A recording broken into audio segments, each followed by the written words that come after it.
कुछ एक झूठ हमारे दिमागों में बैठा दिए जाते हैं।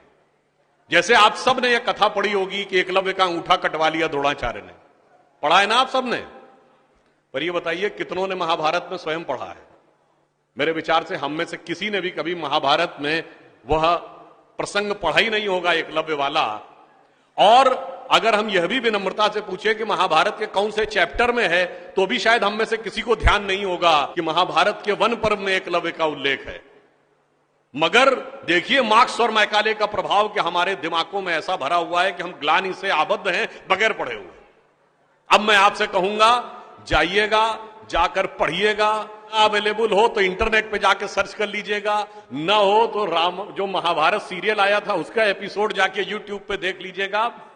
कि किस्सा यह था कि जब आपको चाहे आपने कथा सुनी होगी कि कुत्ते का मुंह बाणों से भर गया था जो एकलव्य ने तीर चलाए थे, और जब वह तीर अर्जुन निकालते हैं तो उस कुत्ते के मुंह में खरोंच तक उस बाण से नहीं आई होती है, तो वो चौंक जाते हैं क्योंकि ये सामान्य तीर नहीं है। उन्होंने कहा तो दिव्य अस्त्र है कि मुंह में पूरा तीर से भर गया मुंह और इसके बाद भी एक खरोंच नहीं आई। आप कहेंगे दिव्यास्त्र का मतलब क्या?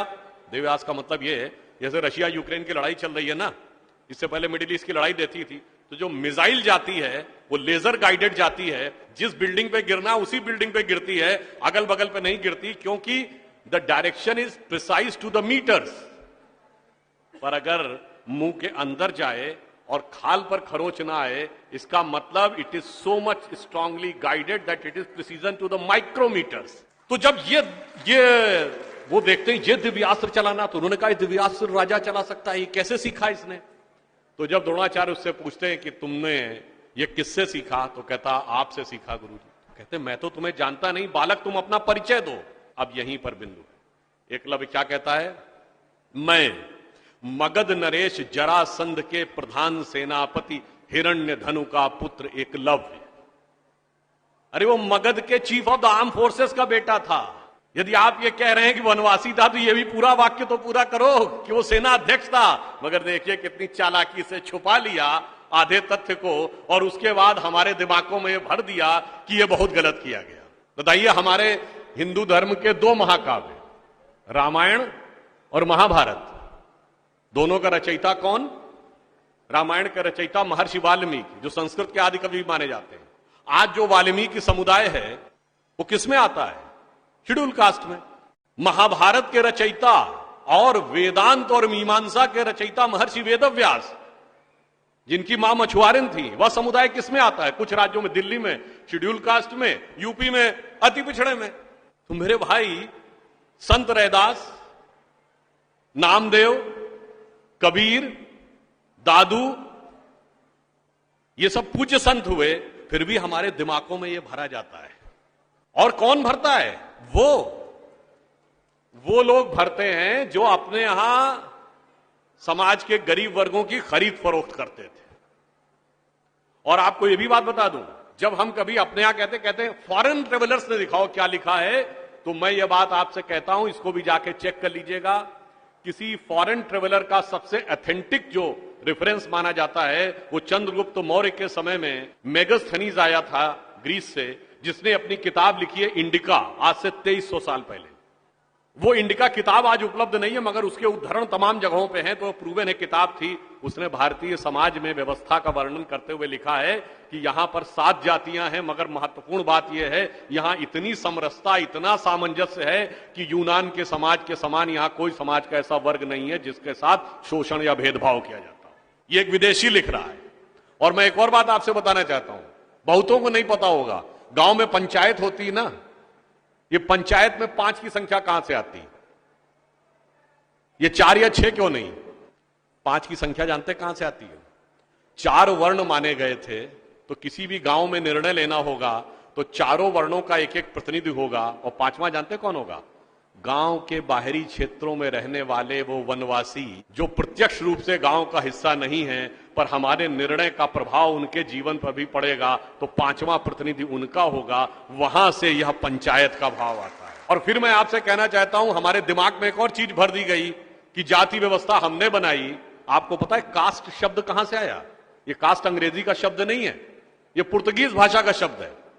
और 1931 में जो अंतिम जनगणना जाति के आधार पर उसमें 4114 जातियां हैं हिंदू समाज में, जिसमें अब 6000 बताई जाती हैं। मैं चैलेंज करके पूछता हूं, कोई दिखाओ तो किसी धर्म ग्रंथ में 6000 जातियां लिखी हो, और जहां लिखी उसमें इससे ऊंचे ये, इनके नीचे ये ऊंचा ये नीचा, कौन से धर्म ग्रंथ में लिखा है?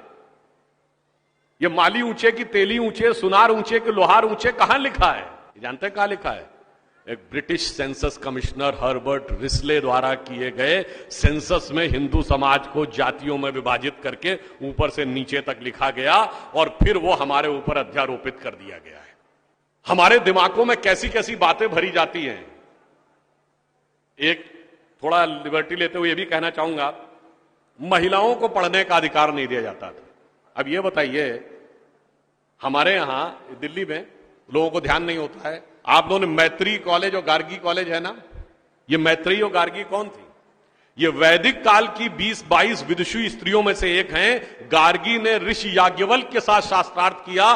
फिर मैं चैलेंज करके कहता हूं, दुनिया में कोई दूसरा धर्म संस्कृति बताइए जहां धर्म पे टिप्पणी करने का अधिकार किसी महिला को हो और किसी धर्म के ज्ञाता के साथ शास्त्रार्थ करने का अधिकार। फिर हमको समझाया जाता है कि हमारे यहां बराबरी नहीं थी। अरे आप सबको याद हो, सबसे प्रख्यात शास्त्रार्थ कौन सा है? आचार्य मंडन मिश्र और आदि शंकराचार्य के बीच में। दोनों के बीच में जो शास्त्रार्थ हुआ, उसका जज कौन था?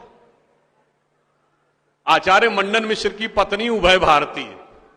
फिर मैं चैलेंज करके पूछता हूं, पहले दुनिया कोई धर्म बताइए जहां टिप्पणी करने का अधिकार स्त्रियों को हो और जज बनने का अधिकार हो डिस्कशन में।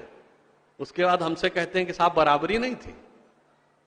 इसलिए मैं कहना चाहता हूं कि हमारे यहां तो समाज में जिस प्रकार से एकाकार करके सबको साथ में लिया जाता था, बराबरी का तो आलम यह था, बराबरी नहीं थी। यह सच है, हमारे यहां बराबरी नहीं थी। हमारे यहां मातृशक्ति को पहले रखा जाता था। इसीलिए हम क्या बोलते हैं? सीताराम, सीता पहले राम बाद में। लक्ष्मी नारायण, लक्ष्मी पहले नारायण बाद में। गौरी शंकर, गौरी पहले शंकर बाद में। राधे कृष्ण, राधा पहले कृष्ण बाद में। माता पिता, माता पहले पिता बाद में। और इसीलिए हमारे जितने भी प्रतीक हैं, भारत भी माता है, धरती भी माता है, प्रकृति भी माता है, गीता भी माता है, गंगा भी माता है, गाय भी माता है, गायत्री भी माता है। और ये केवल कोई आध्यात्मिक धार्मिक बात नहीं है। वर्ल्ड की डॉक्यूमेंटेड हिस्ट्री में अगर पहली बार कोई वुमेन रूलर रही है तो गुप्त वंश के समय में 4वीं शताब्दी में प्रभावती गुप्त ने शासन किया है। उसके बाद अहिल्याबाई होलकर, रानी दुर्गावती, रानी झांसी, वो सब तो आपने बहुत सुना होगा। अब वो लोग आके हमको समझाते हैं कि बराबरी नहीं